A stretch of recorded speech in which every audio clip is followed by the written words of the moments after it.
नमस्कार, राधे राधे, जय श्री कृष्णा। आज की हमारी कथा है गर्ग जी का आगमन।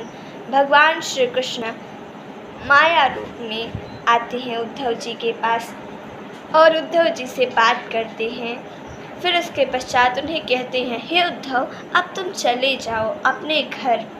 उद्धव जी कहते हैं, जैसी आपकी आज्ञा भगवान, और उद्धव जी चले जाते हैं अपने घर को। इधर भगवान श्री कृष्ण और बलराम जी थे अपने घर पर। वसुदेव जी थे, देवकी जी थी, और उसी समय गर्ग जी का आगमन होता है। वसुदेव जी कहते हैं, हे महाराज, चरण स्पर्श करते हैं, हे महाराज, मैं तो धन्य हो गया, आप जैसे ब्राह्मण हमारे यहाँ पधारे। ब्राह्मणों का आगमन बहुत ही कम होता है। हे भगवान, मैं बहुत भाग्यवान हूँ जो आपके दर्शन मुझे हुए। हे भगवान, मैं सच में बताऊं तो मैं आज बहुत प्रसन्न हूँ। आइए बैठिए। बैठाते हैं, चरण को धोते हैं, चरण को पखारते हैं, अच्छा भोजन लाते हैं, मेवा मिष्ठान इत्यादि लाते, लीजिए खाइए। जो होता है चाय पानी, आजकल तो चाय पानी होता है। पहले चाय पानी जो होता था वो बहुत कम होता था। आजकल तो चाय रख दीजिए बस। लेकिन वहाँ पहले होता था, मेवा रखते थे, मिष्ठान रखते थे, जल रखते थे, दूध रखते थे, दही रखते थे, मक्खन रखते थे, मतलब सब कुछ रखते थे। और ग्रहण करते हैं गर्ग जी, बैठते हैं आराम से। वसुदेव जी कहते हैं, हे महाराज, आज सच में मैं बताऊं बहुत ही ज़्यादा प्रसन्न हूँ। आपका दर्शन जो मुझे हुआ, हे भगवान, आपके दर्शन बहुत कम को होते हैं। मुझ पर आपने कृपा की अपना दर्शन देकर। इस प्रकार से कहते हैं। फिर उसके बाद गर्ग जी कहते हैं, हे वसुदेव, मैंने सोचा चलते हैं आज आपके यहाँ, तो मैं चला आया।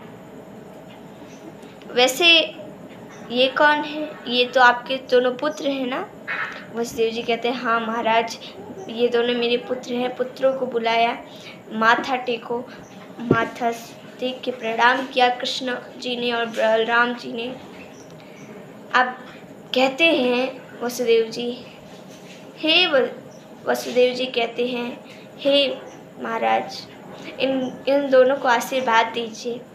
गर्ग जी कहते हैं, चिरंजीवी भव, बहुत सारा आशीर्वाद देते हैं। फिर उसके पश्चात गर्ग जी कहते हैं, तुम्हारे पुत्र तो उपनयन संस्कार के लायक हो गए, तुमने किया है कि नहीं? वसुदेव जी कहते हैं, अभी तो नहीं किया, पर आज भले ही आप पधार गए, अब आप ही इनका उपनयन संस्कार कीजिए। आप कोई अच्छी सी तिथि ढूंढिए, उस पे इन दोनों का उपनयन संस्कार कर दीजिए। गर्ग जी कहते हैं, अच्छा, अभी तो आसपास में, अभी आजकल में तो कोई ऐसा शुभ मुहूर्त नहीं है। हाँ, कल परसों में हो तो बात अलग है। वसुदेव जी कहते हैं, कल परसों में ही कर दीजिए। ठीक है, कर दीजिए। गर्ग जी कहते हैं, ठीक है, रुकते हैं। और अब हो गया, शुभ मुहूर्त आ गई। अब ढेर सारे देवताओं को बुलाया गया है। भगवान श्री कृष्ण के उपनयन संस्कार में देवता, ऋषिगण सब आए हैं। अरे काहे ना आए? जिनके दर्शन पाने के लिए ब्रह्मा जी लाखों करोड़ों सालों तक तपस्या करते रहे, उनका उपनयन संस्कार कौन नहीं देखना चाहता है? बहुत सारे ऋषि मुनि आए, बहुत सारे। कहते हैं कि इतने आए कि मैं आपको गिना नहीं सकती, सच में। और यही नहीं, ब्रह्मा जी स्वयं आए, शिव जी स्वयं आए। और पता है, शिव जी अकेले नहीं आए थे, पार्वती जी को लेकर आए थे, गणेश जी को लेकर आए थे, कार्तिक अपने पूरे परिवार को लेकर आए थे। ऐसे आए थे सब। नारायण जी भी पधारे थे लक्ष्मी जी के साथ।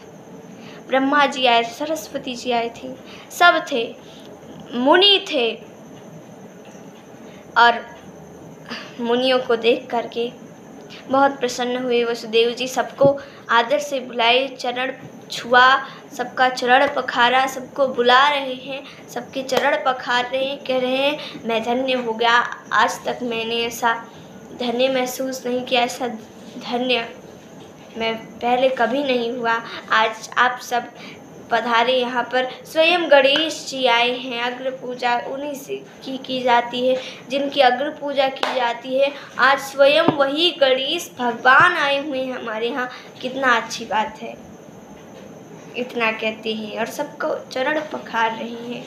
मुनि लोग भी बहुत प्रसन्न हैं, सब आशीर्वाद दिए जा रहे हैं दोनों पुत्रों को, वसुदेव जी के। वसुदेव जी को बहुत अच्छा लग रहा है और ऐसे ही सब लोग आ जाते हैं। और अब उपनयन संस्कार की विधि प्रारंभ होने वाली है। तो कैसे प्रारंभ होती है, क्या होता है, इसकी कथा को हम कल सुनेंगे। तब तक के लिए धन्यवाद। राधे राधे, जय श्री कृष्ण।